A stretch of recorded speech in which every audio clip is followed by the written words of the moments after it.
السلام علیکم ورحمۃ اللہ وبرکاتہ۔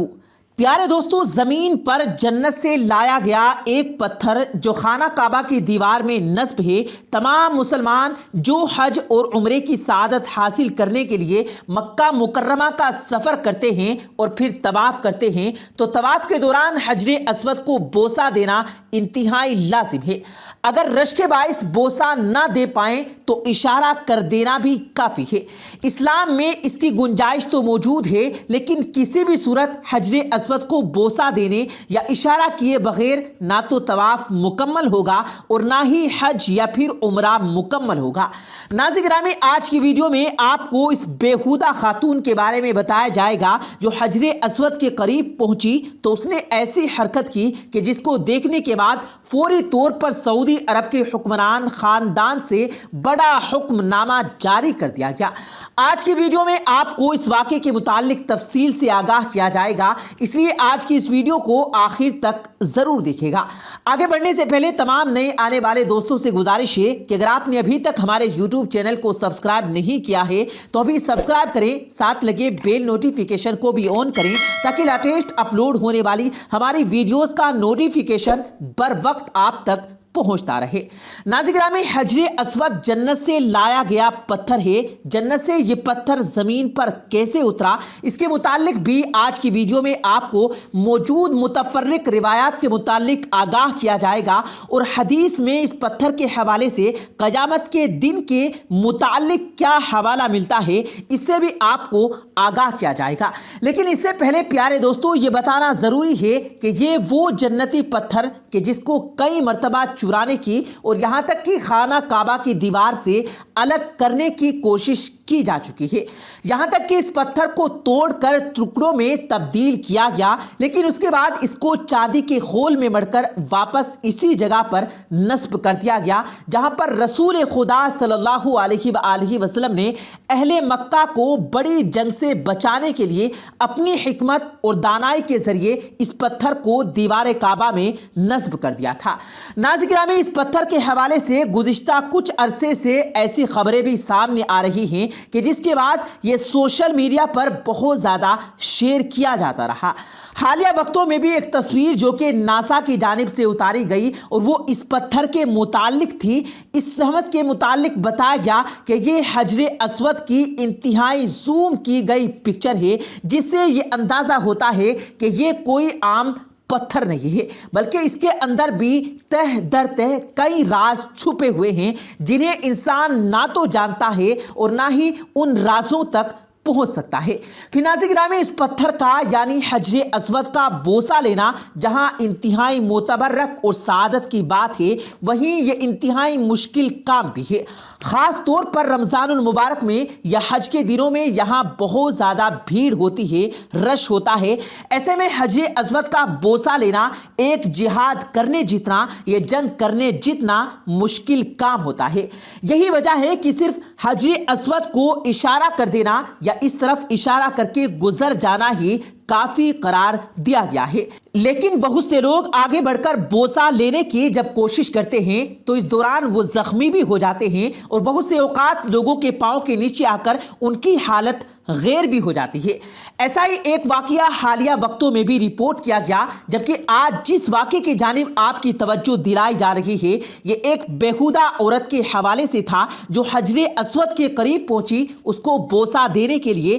تو بتایا جاتا ہے کہ اس کے پاس ایسی حرکتیں کرنا شروع ہو گئی جو کسی صورت اس جگہ زیبا نہیں دیتی، چنانچہ کیمرے کی آنکھ اس کو ریکارڈ کر رہی تھی۔ سیکیورٹی اہلکار نے جب اس عورت کی ان حرکات کو دیکھا تو فوری طور پر اپنی اعلیٰ حکام کو آگاہ کیا اور ان اعلیٰ حکام کی جانب سے یہ حکم صادر کیا گیا کہ اس عورت کو نہ صرف گرفتار کر لیا جائے بلکہ اس کو نامعلوم جگہ پر منتقل کر دیا جائے۔ چنانچہ ایسا ہی ہوا اور اس عورت کے متعلق پھر کوئی خبر بھی سامنے نہیں آ سکی کہ اس کے ساتھ سعودی ایجنسیز نے پھر کیا کیا تھا۔ البتہ ناظرین گرامی، حجر اسود ایک ایسا پتھر ہے کہ جس کو بوسہ دینا یقینی طور پر ایک انتہائی سعادت کی بات ہے۔ یہ پتھر زمین پر کیسا آیا، اس کے متعلق متفرق روایات ملتی ہیں۔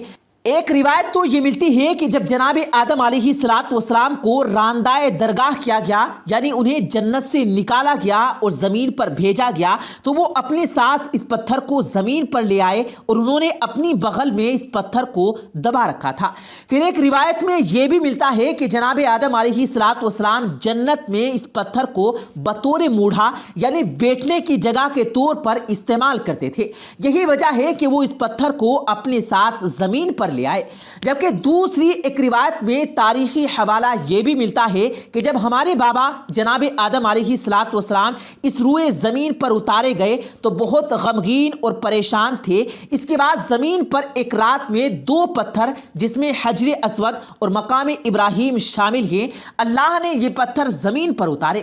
اگلی صبح جناب ابراہیم علیہ السلام نے ان پتھروں کو دیکھا تو سمجھ گئے کہ میں نے ان پتھروں کو جنت میں بھی دیکھا ہوا ہے۔ اللہ کی جانب سے جناب آدم علیہ السلام کے ساتھ ان پتھروں کو زمین پر اتارا گیا ہے۔ ناظرین، ایک اور روایت جس کو پھر حدیث سے بعد ازاں جوڑا جاتا ہے وہ یہ ملتی ہے کہ اللہ نے ایک فرشتے کو اس ڈیوٹی پر مامور کر رکھا تھا کہ جناب آدم علیہ السلام جس درخت کا پھل کھانے سے منع کیا گیا تو وہ فرشتہ نظر رکھتا تھا، تو جب تک وہ جناب آدم علیہ السلام کے آس پاس موجود رہتا تو ابا آدم اس پھل کے قریب نہ جاتے، اور جب وہ فرشتہ وہاں سے غائب ہوا تو جناب آدم علیہ السلام نے وہ پھل کھایا اور اللہ کا غضب نازل ہوا اور انہیں جنت سے نکال کر زمین پر بھیج دیا گیا۔ اس سے پہلے اللہ نے اس فرشتے کی طرف غضب کی نظر ڈالی تو یہ ایک پتھر میں تبدیل ہو گیا، جبکہ دین اسلام میں یہ واضح ہے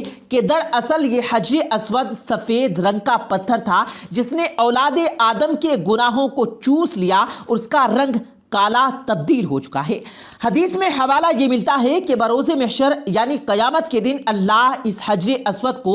2 کان، 2 آنکھیں، 2 زبان عطا کرے گا اور یہ چل کر میدان حشر کے اندر اللہ کے سامنے پیش ہوگا، تو جو لوگ اس کا بوسہ لیتے رہے یہ ان کے متعلق گواہی دے گا، یعنی حجر اسود کی تختی پر ان تمام لوگوں کے نام لکھے جاتے ہیں جو حجر اسود کو بوسہ دیتے ہیں۔ روز محشر یہ اللہ کے سامنے ان لوگوں کے نام پیش کرے گا اور گواہی دے گا کہ اللہ کے اس بندے نے جب طواف کعبہ کیا تو اس نے میرا بوسہ بھی لیا تھا، اور یہ اس بندے کے گناہوں کی معافی کا ذریعہ بن جائے گا۔ ناظرین گرامی، جناب عمر فاروق رضی اللہ تعالیٰ عنہ کے متعلق ایک روایت ملتی ہے۔ جناب خلیفہ دویم عمر فاروق رضی اللہ تعالیٰ عنہ ایک روز خانہ کعبہ کی دیوار کے قریب آئے جہاں حجر اسود نصب تھا، اور حجر اسود سے بات کرتے ہوئے کہنے لگے کہ میں یقین رکھتا ہوں کہ ایک پتھر نہ تو کوئی نفع پہنچا سکتا ہے اور نہ ہی کوئی نقصان پہنچا سکتا ہے، ہاں